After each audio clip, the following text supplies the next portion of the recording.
콩밭 위에 홈이 한 자루만 덩그러니 남아 있습니다.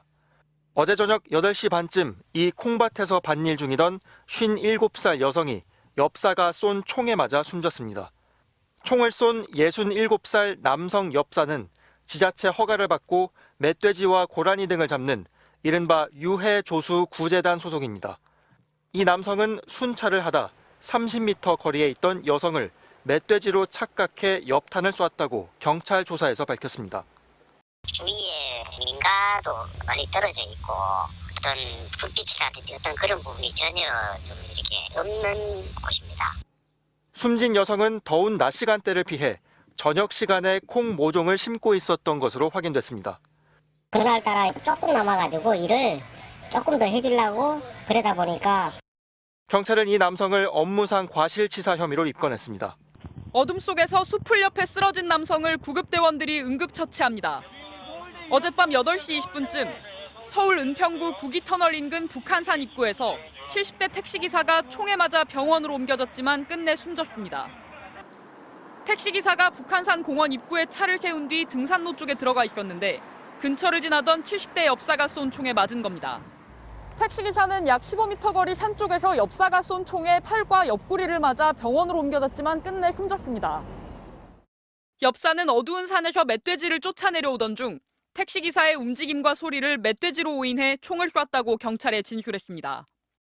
저희가 랜턴으로 비쳤을 때 어두워서 안 보였으니까 전날에도 여기서 멧돼지를 한 마리를 사살했고 이 부근에선 멧돼지가 자주 출몰해 늦은 밤에도 엽사들이 종종 오갔던 것으로 알려졌습니다.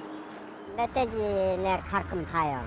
특히 눈 오고 할 때는 멧돼지 자국도 이 발자국도 많이 나 있고 3월달부터는 거기서 잠복해가지고 아저씨들 이렇게 돼지 잡나 이래.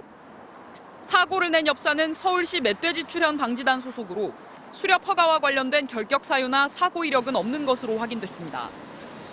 어제도 오후 5시 50분쯤 종로구의 한 파출소에 보관 중이던 엽총을 받아 멧돼지 포획에 나선 길이었습니다. 지자체와 한강유역 환경청은 이들이 멧돼지를 사살할 때마다 마리당 20만 원을 지급하고 있습니다.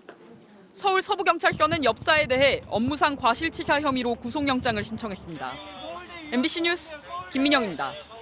늦은 밤 농촌마을의 한 도로에 차량 여러 대가 한꺼번에 멈춰서고 119 구급대원이 급하게 쓰러진 남성을 향해 달려나옵니다.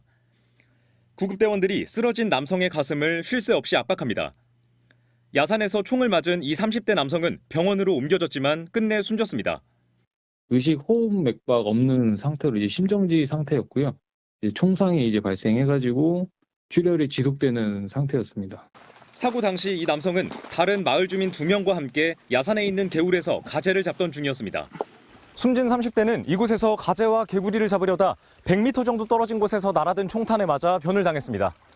총을 쏜 60대 엽사는 유해조수 수렵 허가를 받아 인근 경찰 지구대에서 엽총을 수령한 뒤 멧돼지 사냥을 하던 중이었습니다. 15년 이상 경력인 엽사는 경찰 조사에서 피해자가 어두운 밤 우거진 숲 뒤에서 웅크리고 있어 멧돼지로 착각했다고 진술한 것으로 알려졌습니다.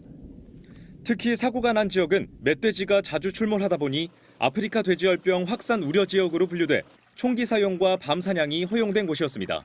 그분들 대상으로 저희들이 최단 시일 내에 좀 더 집체 교육을 해서 다시는 이런 사고가 발생하지 않도록 경찰과 옥천군은 사고를 낸 엽사를 업무상 과실치사 혐의로 입건하고 총기 사용과 수렵 면허를 취소하기로 했습니다. MBC 뉴스 김우초입니다.